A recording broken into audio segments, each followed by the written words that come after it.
Ce programme vous est offert par Illico Cash.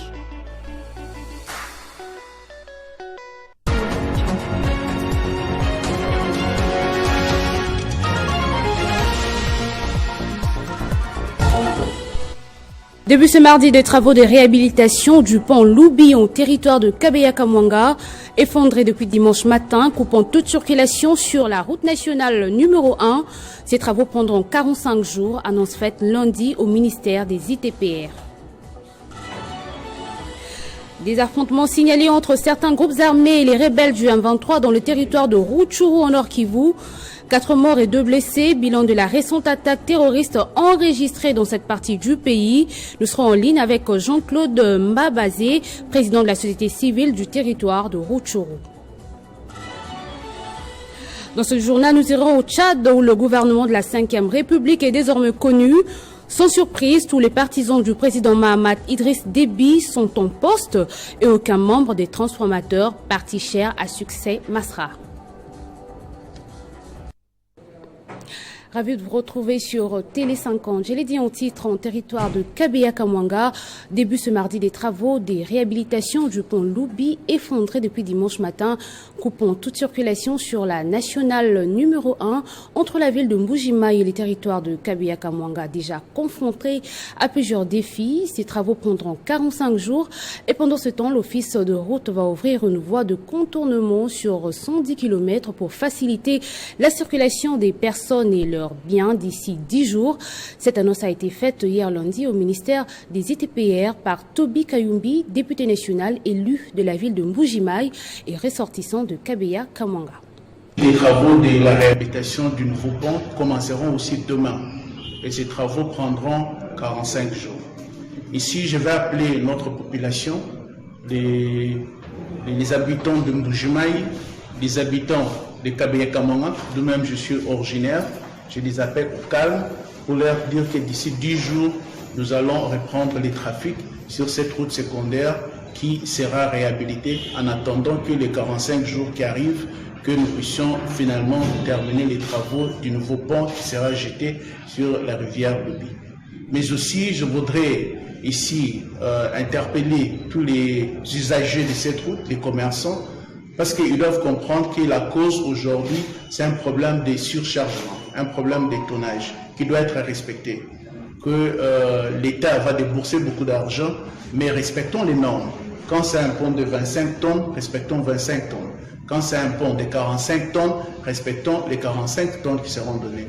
Donc aujourd'hui, nous sommes dans les pourparlers, on a eu à discuter avec l'autorité provinciale pour voir aussi comment maintenir les prix des maïs sur le marché.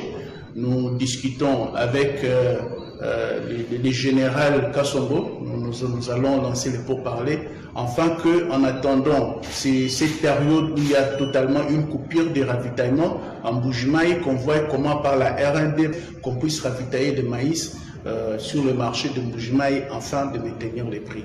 Donc nous pouvons dire à la population de se calmer. L'exécution des travaux commence de demain et compter 10 jours, je pense que la reprise du trafic sera demain.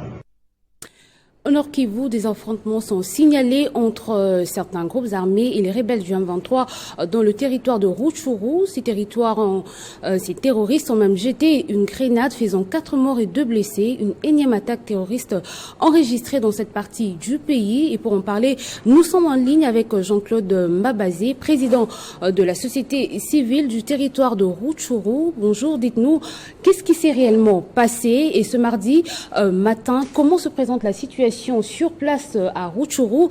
Et dites-nous aussi si les affrontements se poursuivent-ils entre les M23, les Wazalendo et les FRDC. On va dire tôt le matin qu'il y a des affrontements d'abord entre les éléments CMC avec les éléments M23. Et c'est comme ça que dans l'heure de fête, les éléments M23 ont laissé une grenade juste après l'explosion d'une maison au niveau du village de Rushegi dans le gouvernement de Congo. Et cette grenade qui a explosé, qui a blessé grièvement 4 personnes. Ces gens ne sont pas mortes. On l'a transféré plutôt à l'hôpital de Rutshuru où elles suivent les soins. Donc ce matin, on s'est réveillé encore une fois avec des affrontements vers Kiala, où en tout cas c'est depuis hier qu'il y a eu beaucoup de militaires M23, des militaires RDF qui sont allés renforcer de ce côté-là. Il y a eu des affrontements toute la journée et vers la soirée, les militaires FARDC étaient repliés. Ce matin, maintenant les FARDC sont maintenant en contre-offensive dans la cité de Kiala. Ce matin, on n'a pas vraiment de contrôle des affrontements, à part hier où l'M23 a largué des bombes qui sont tombées vers Kimoka, mais qui n'ont pas eu de fait en effet sur nos VDP qui sont sur place, mais sinon, ce matin, c'est calme. Jean-Claude Mbambazé, président de la société civile du territoire de Rutshuru. Rendons-nous à présent à la Chambre haute du Parlement où le bureau d'âge s'emploie à accélérer le travail pour la mise en place du bureau définitif le plus tôt que possible. Hier lundi, il a visité les commissions de vérification des mandats des élus pour s'assurer de l'évolution des travaux. Le bureau d'âge du Sénat de la République démocratique du Congo, avec à sa tête Pascal Kindwelo Lumbu, a visité les commissions installées pour la procédure de vérification des mandats des sénateurs nouvellement élus. À ses côtés, Ivan Kazadi Kankonde, rapporteur, et Moïse Ekumbo, questeur. Au total, 5 commissions évoluent avec les travails précises les rapporteurs du bureau d'âge du Sénat en expliquant que le Sénat ne veut pas être un blocage dans la mise en place des institutions de la République. Il était question de nous entretenir avec les membres de la commission pour savoir un peu dans quelle atmosphère le travail s'est déroulé et de leur demander d'aller un peu vite compte tenu des contextes politiques actuels. Et nous leur avons demandé de ne pas seulement considérer la limite fixée par les présidents et s'ils pouvaient finir les travaux plus tôt, mieux ce serait. Le bureau provisoire du Sénat n'a pas intérêt à prendre du temps. Nous ne voulons pas être les derniers de la classe, étant donné que l'Assemblée nationale a déjà installé son bureau définitif. Le gouvernement va sortir bientôt là. Il n'est pas souhaitable que nous soyons indexés comme ceux qui bloquent la République. Au contraire, nous sommes résolus à aller très vite. Par ailleurs, cette pratique de mise en place des commissions de vérification des mandats. Mais pourquoi la mise en place de ces commissions de vérification des mandats des élus? Les rapporteurs du Sénat, Ivan Kazadi, fait savoir qu'il s'agit d'une pratique qui ne sort pas de l'ordinaire. Elle est reconnue par la loi électorale. Pour rappel, le bureau d'âge du Sénat a pour mission de valider les mandats des sénateurs, de doter les Sénats du règlement intérieur et enfin d'organiser les élections du bureau définitif. Autre chose, ce mardi 28 mai marque la journée mondiale de l'hygiène menstruelle, un événement lancé par l'ONG allemande Watch United. Il y a 10 ans, l'objectif est de sensibiliser la communauté internationale sur l'importance d'une éducation sur l'hygiène menstruelle et de favoriser un accès aux projections. Instauré depuis 2014, le 28 mai est la journée où le monde célèbre la santé hygiénique. Une date qui n'est pas choisie au hasard, le 28 jours du mois correspond à la durée moyenne d'un cycle menstruel et le 5e de l'année fait référence à la durée moyenne de règles dans 5 jours. Une initiative de l'ONG allemande Watch United dans le but d'améliorer l'accès aux produits d'hygiène, à promouvoir l'éducation sur la santé menstruelle et ainsi à lutter contre la précarité menstruelle. Selon l'ONG Plan International, environ 5 millions de femmes dans le monde se trouvent dans cette situation. Pour les organisations internationales et les ONG, l'hygiène menstruelle dépend de plusieurs facteurs, dont de produits sûrs, acceptables et fiables, l'intimité pour changer de protection, des structures sanitaires pour se laver en toute sécurité et en préservant son intimité, des informations permettant de faire des choix éclairés. Malheureusement, selon une enquête publiée en 2023 par l'ONG Plan International, une femme sur 4 ayant ses règles dans le monde n'a pas accès aux produits et équipements nécessaires.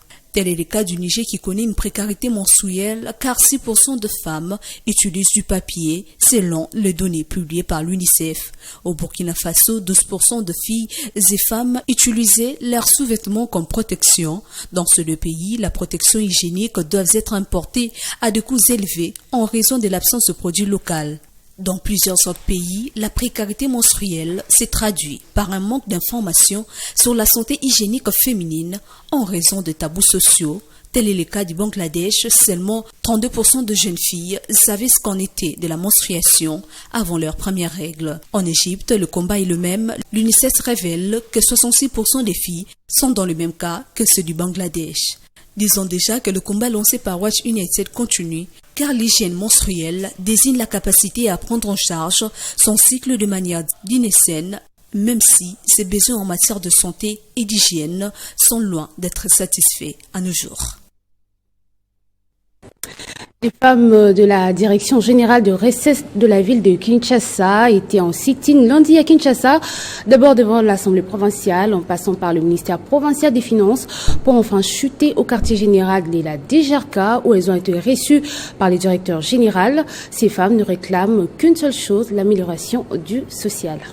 Nous, mamans travailleurs au sein de la DGRK, voici près de 2 décennies de loyaux services rendus à la régie et la ville-province de Kinshasa. Désavouons et dénonçons ce qui suit. La non-mécanisation des agents et cadres de la DGRK, la mauvaise prise en charge médicale qui a déjà causé 7 morts par AVC de janvier à ce jour. Le paiement statique et modique de la prime de mobilisation mensuelle, les paiements non conformes de la prime de contentieux en violation des textes, la non-application de l'arrêté 190, le non-respect de tous les avantages socio-professionnels des agents et cadres de la DGRK, entre autres la prise en compte de l'ancienneté. Une très mauvaise condition de travail, le manque de formation et mise à niveau des agents et cadres de la DGRK. Aussi, pour avoir enfoncé le maman de la DGRK par des propos outrageants et des insultes qui dégradent l'humanité de la femme. Pour ce faire, nous les mamans de la DGRK demandons la révocation sans délai et sans condition des agents et cadres se distinguent par un banditisme professionnel inouï et le fait sus-évoqué. Il s'agit de M. Bezi Benga Mifi, inspecteur, M. Ongeni Eric, inspecteur, M. Kissadi Georges, inspecteur. Nous les mamans de la DGRK sommes décidés à manifester tous les jours. Juste assez nous trouverons gain de cause. L'unité de balisage de la régie des voies fluviales de Kindu est fin prêt pour démarrer les travaux de balisage sur la voie fluviale Kindu-Ubundu. Conclusion tirée par le directeur général de la RVF le lundi 27 mai. C'était à l'issue d'une randonnée technique organisée sur le fleuve Congo avec cet ouvrage pour vérifier sa capacité technique.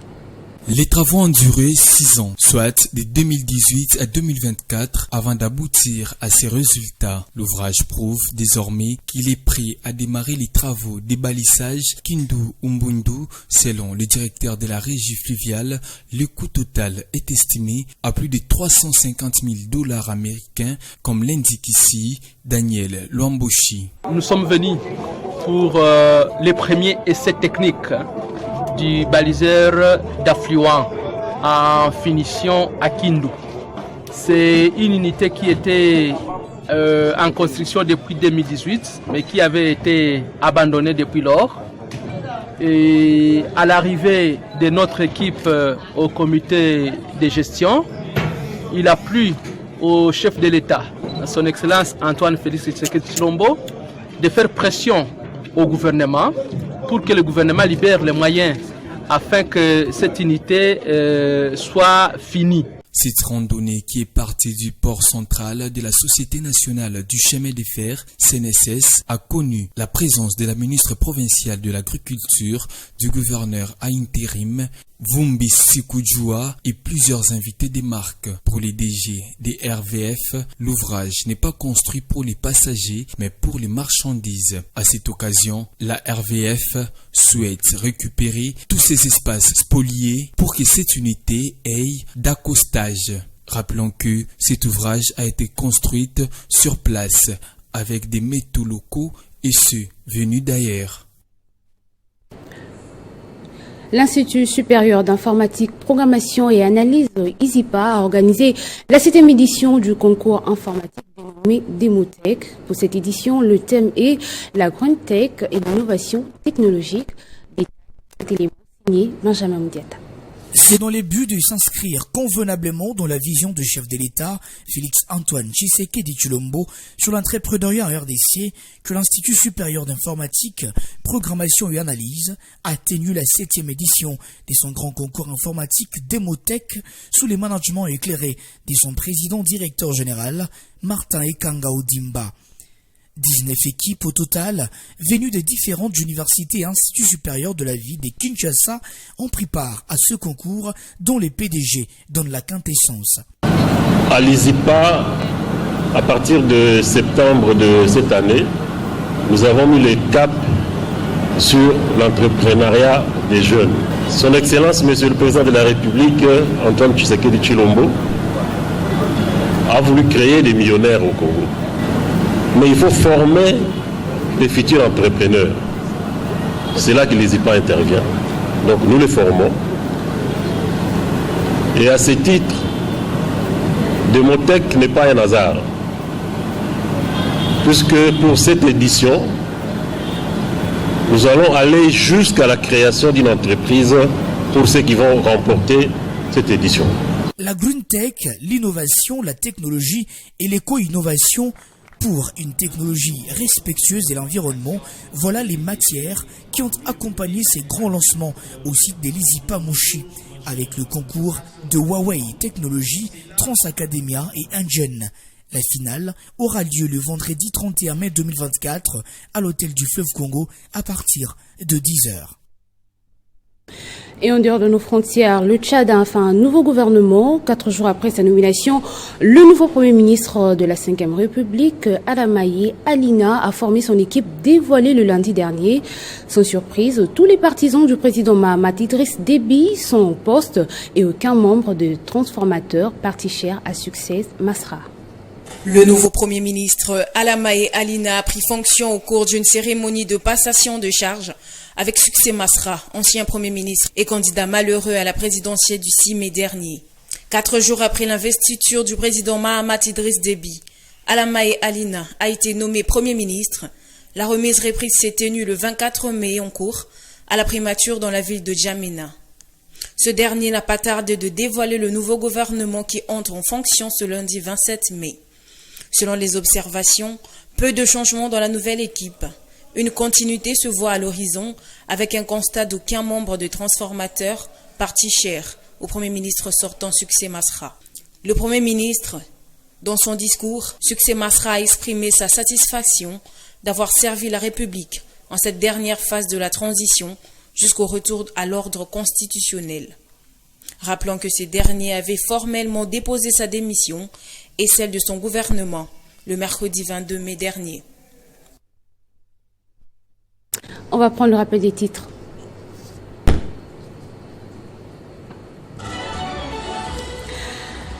Début ce mardi des travaux de réhabilitation du pont Loubi en territoire de Kabeya-Kamwanga. Effondré depuis dimanche matin, coupant toute circulation sur la nationale numéro 1. Ces travaux prendront 45 jours, annonce faite lundi au ministère des ITPR. Des affrontements signalés entre certains groupes armés et le rebelle du M23 dans le territoire de Rutshuru au Nord Kivu. 4 morts et 2 blessés, bilan de la récente attaque terroriste enregistrée dans cette partie du pays. Nous étions en ligne avec Jean-Claude Mbabazé, président de la société civile de Rutshuru. Au Tchad, le gouvernement de la 5e République est désormais connu. Sans surprise, tous les partisans du président Mahamat Idriss Déby sont au poste et aucun membre des Transformateurs, parti cher à Succès Masra.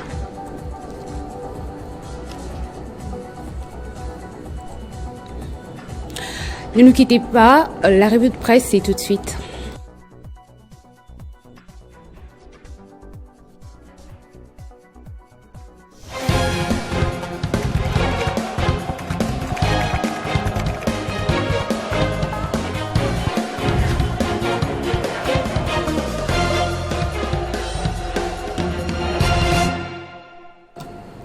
Et c'est avec Moïse Chamala qui me rejoint de l'autre côté du plateau. Moïse Chamala, bonjour et bienvenue. Bonjour Joël Selona et bonjour à tous ceux qui nous suivent dès partout en RDC. Alors, la presse parue à Kinshasa s'interroge sur les raisons qui justifient le retard constaté dans la publication du gouvernement souminois. Tout justement, Joël, après une longue attente les week-ends derniers jusqu'à là, le gouvernement souminois n'a toujours pas vu les jours. Les Congolais attendent toujours à la une du quotidien La Prospérité. Il est écrit « Gouvernement Judith souminois » qui bloque sa sortie. Eh bien, affiche les journaux La Prospérité sur sa une. Les confrères s'est fait l'écho de certaines indiscrétions qui révèlent que le chef de l'État aurait retourné la monture lui présentée par la première ministre. Raison évoquée, poursuit les journaux, ces castings n'auraient pas respecté les instructions du président de la République et aurait fait la part belle au caïman des lignes sacrées, écrit La Prospérité. S'interroge également sur les retards dans la publication du gouvernement. Forum des As titre « Gouvernement souminois qui bloque la fumée blanche ». Eh bien, la publication du gouvernement de la première ministre Judith souminois s'est fait toujours attendre. Pourtant, on rappelle les quotidiens, tout était annoncé pour les week-ends derniers, mais jusqu'au moment où nous étions sous pression, aucune nouvelle n'a fuité de la cité de l'Union africaine où travaillent les chefs de l'État. Du côté de la porte-parole du président, c'est les silences radio. Eh bien, l'agence congolaise des presses anticipe déjà sur la sortie officielle du gouvernement Judith souminois et formule des recommandations à l'intention de la chef de l'exécutif pour ces médias officiels. Les premiers défis à relever, c'est la stabilisation du franc congolais, la dépréciation de la monnaie nationale érodée sérieusement et les pouvoirs d'achat. Et malgré que les cabinets souminois n'aient toujours pas sorti, le secrétaire général du gouvernement cité par les journaux Ouragan révèle qu'une enveloppe de 16 530 000 $ est déjà prévue pour l'installation du nouveau gouvernement et l'organisation du séminaire sur l'action gouvernementale en faveur de la team soumino. Alors, M. Chamala, votre deuxième sujet, modification de la Constitution, Emmanuel Ramazani s'oppose radicalement. Tout justement, c'est un sujet abordé par les médias. Ouragan, vous pouvez les voir, les gros titres. Il est écrit Chadari trace la ligne rouge, eh bien, disparu des radars depuis sa défaite à la présidentielle de 2018, vivant réclus les boycotts de son parti participé aux élections de 2023. Emmanuel Ramazani Chadari a bondi quand il a appris que la famille politique au pouvoir s'active à changer la constitution. Les chefs du PPRD a brisé les silences. Chadari a pris la parole pour mettre en garde les tenants du pouvoir actuel contre toute tentative de changer la constitution. Coup sur coup, a clashé Fachi et son régime qu'il tient déjà pour responsable de ces dérapages. Alors, le tout dernier sujet, c'est l'ONG américaine de droits de l'homme, Human Rights Watch, qui veut qu'il y ait un procès équitable après la tentative de coup d'État marquée. Tout justement après ces coups d'État manqués, les réactions ne cessent de pleuvoir de partout. Cette fois-ci, c'est l'ONG des droits de l'homme, Human Rights Watch, qui d'ailleurs a publié un communiqué rendu public par les médias en ligne 7/7.cd qui écrit « Coup d'État déjoué en RDC ». Human Rights Watch appelle le gouvernement à veiller à un procès équitable. Eh bien, dans les restes de l'actualité, comme nous le disons, cette ONG a formulé quelques recommandations au gouvernement congolais dans un rapport rendu public hier lundi par sur cette ému levé d'un de la tenue, j'allais dire, d'un procès équitable après la tentative de coup d'État manqué du 19 mai dernier en RDC. Human Rights Watch souhaite que les putschistes soient poursuivis par la justice dans le strict respect des normes du droit international. Pour ces coups d'État manqués, des Américains étaient également impliqués selon la presse américaine relayée par les médias français. RFI, il s'agit de Tyler Thompson, 21 ans. C'est un camarade de Marcel Malanga. Il est également dans la même équipe de football américain au lycée, selon toujours la presse américaine qui cite également plusieurs amis de Marcel. Les déplacements étaient proposés comme un voyage humanitaire pour construire tout justement des puits en Afrique ou bien pour être les gardes du corps de Christian Malanga. Il ne reste plus qu'à vous remercier, M. Chamala. C'est moi qui vous remercie, Jaëli Solena. Fin complète de cette session d'information. Merci de l'avoir suivi de partout. Madame, Monsieur, votre fidélité nous honore.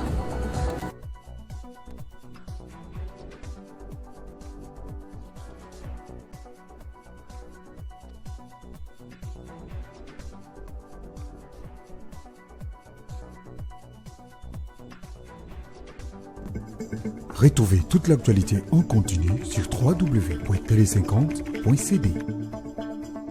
Ce programme vous a été offert par Illico Cash.